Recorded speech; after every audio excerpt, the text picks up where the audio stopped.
After taking Mounjaro 2 weeks ago, I swore I would never touch this stuff again. Or considering taking Mounjaro, I would think twice.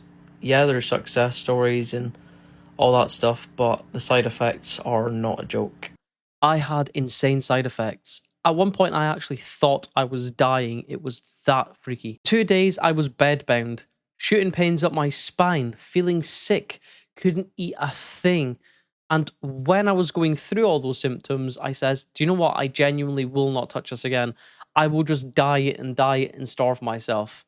So why, after going through all of those bad side effects, am I deciding to potentially go back onto Mounjaro? Stick around to find out.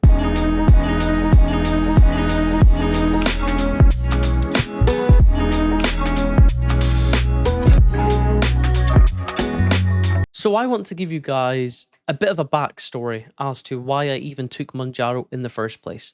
So we're going to go back to when I was a teenager. Growing up, my family were poor.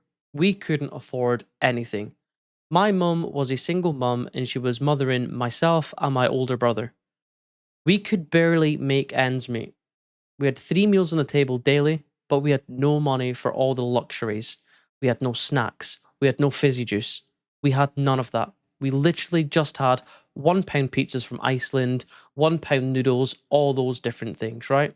We were not living a fancy lifestyle. So like I said, we had 3 meals on the table every day. We never skipped a main meal. If we couldn't afford food, mum would often turn around and say that she wasn't hungry, starve herself just so we could eat. And looking back, I feel so guilty for that and not picking up on the signs if she was starving herself to make sure that we ate.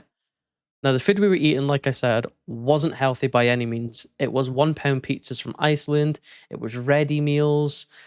If we had enough money, mum would buy ingredients and she would try and cook us a homemade meal. She knew we weren't eating healthy. She wanted to change it, but she's a single parent, mothering 2 children on a minimum wage job, paying the rent, paying all the utility bills.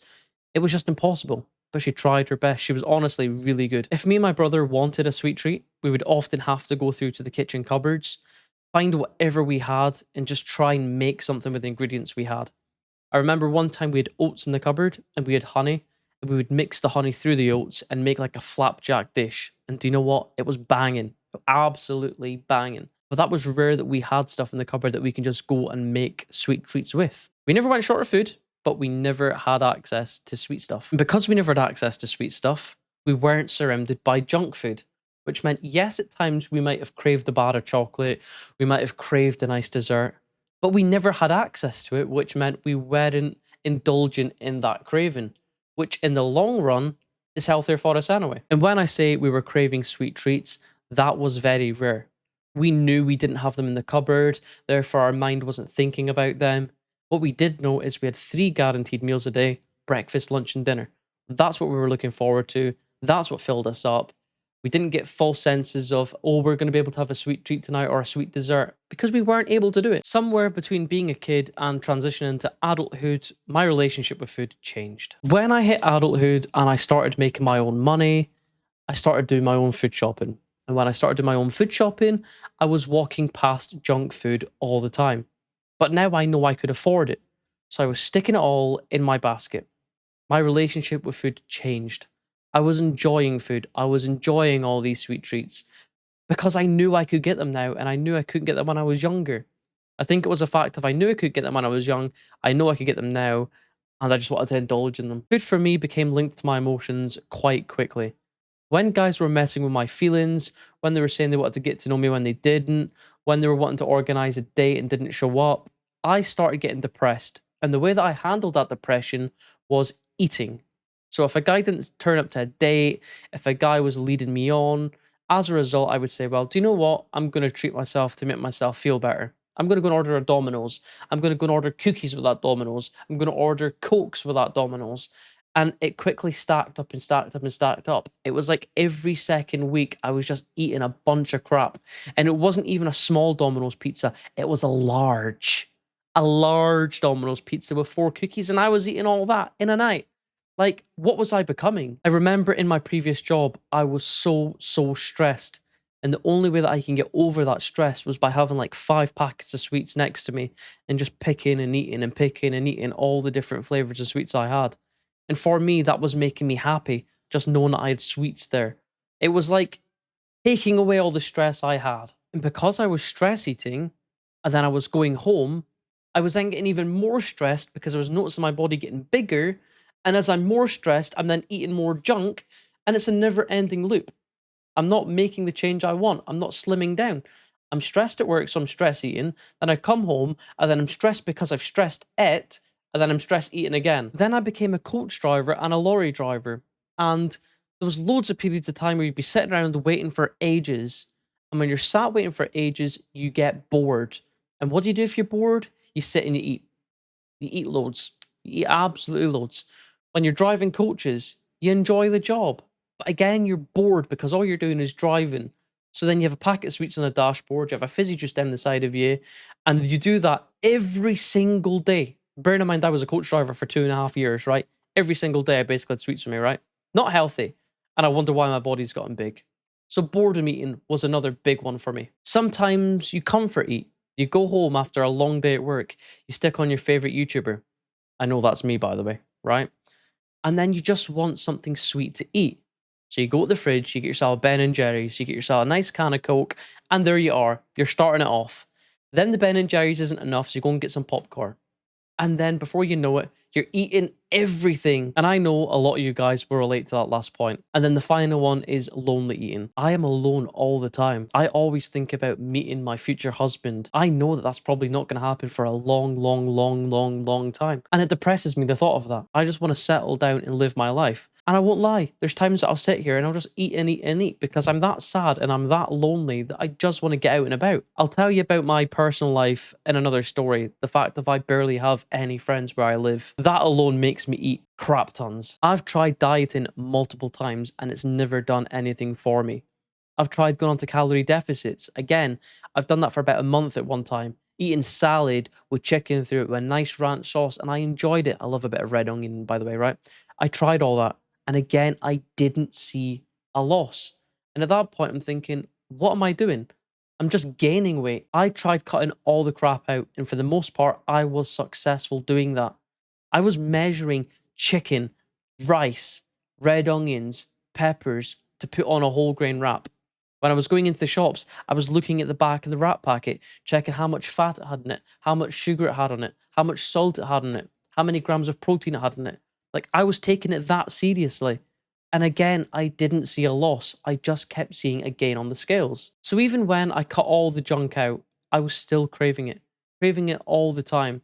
And when I jump on the scales and every week seeing my weight just still going up and up and up, even though I was basically living off of rabbit food, I just chucked the towel in and said, do you know what? I'm going to enjoy life and I'm going to eat things without worrying about weighing them up. Because at that point, I was going hungry all the time. I was having one wrap because that's all I was allowed to have. I wasn't full. The wraps were tiny. It didn't have much in them. So I just threw it in and I said, I ain't doing this anymore. The cravings were stronger than the motivation to lose weight. I couldn't fight the cravings anymore. They were just there. I started going to the gym as I thought exercise would help me lose weight. I was going to the gym every single night. I know people say have a break, but I didn't. I went every single night. Treadmill, legs, arms, everything. And I wasn't noticing a change. Back then, I suffered really bad social anxiety as well. So being around everyone, scared of being judged, scared someone was going to come across and ask me when I was done with the equipment, scared that people were going to ask me weird questions about how many reps I was doing or if I was doing the wrong form.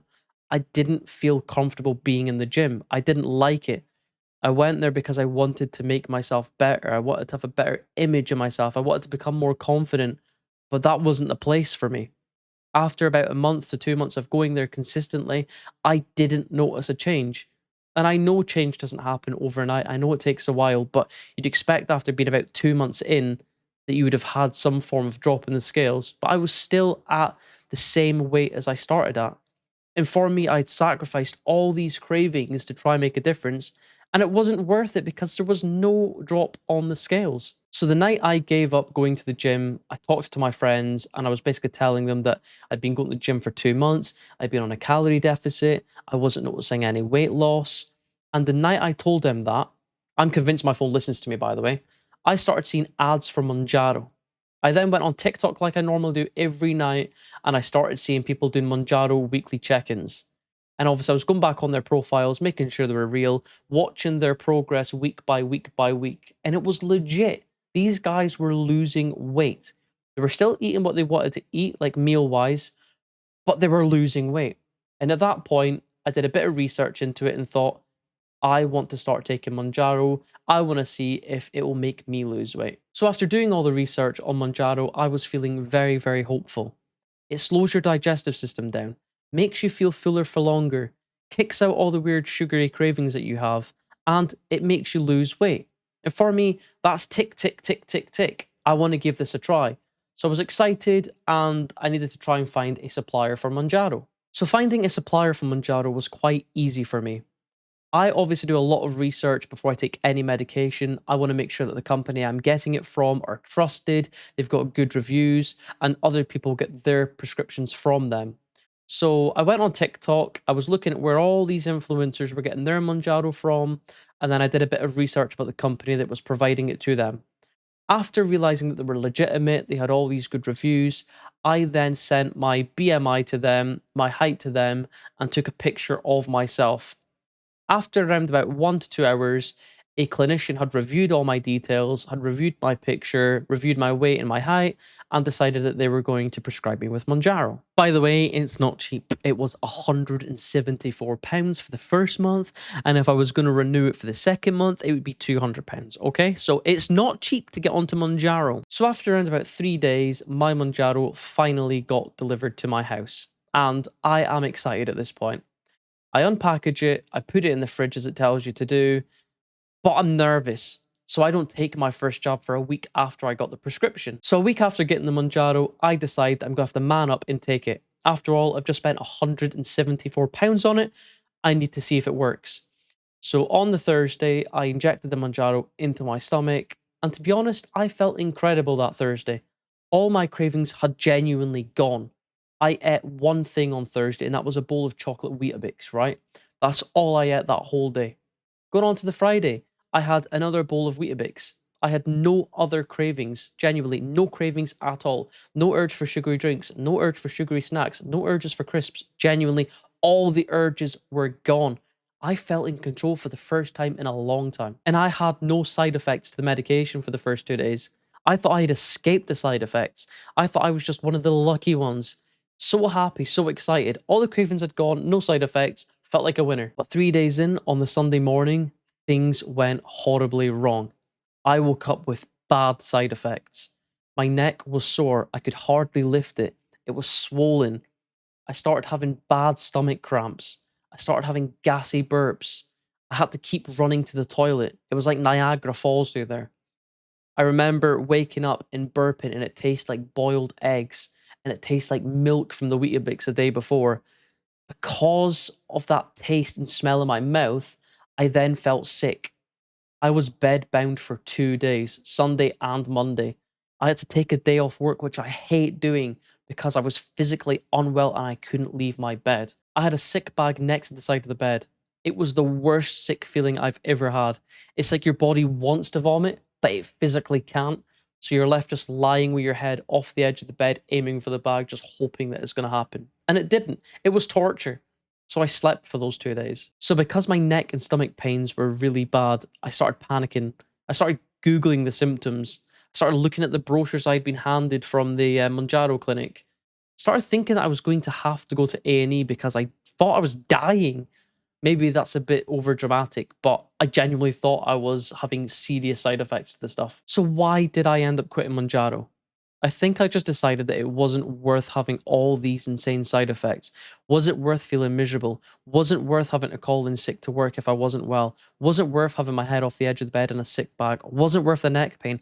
Wasn't worth constantly going to the toilet? And it wasn't worth going to work and potentially crapping my pants because the constipation was that insane. All those things combined, I just felt like I could just go on a diet, I could starve myself, I could lose weight naturally without taking medication, and I just thought I could control my cravings. So after a week on Mounjaro, I quit it. And as soon as I quit it, I started getting all my old cravings back. Sugary drinks, sugary snacks. Anytime I walked into Tesco, I'd be picking up loads of crappy foods.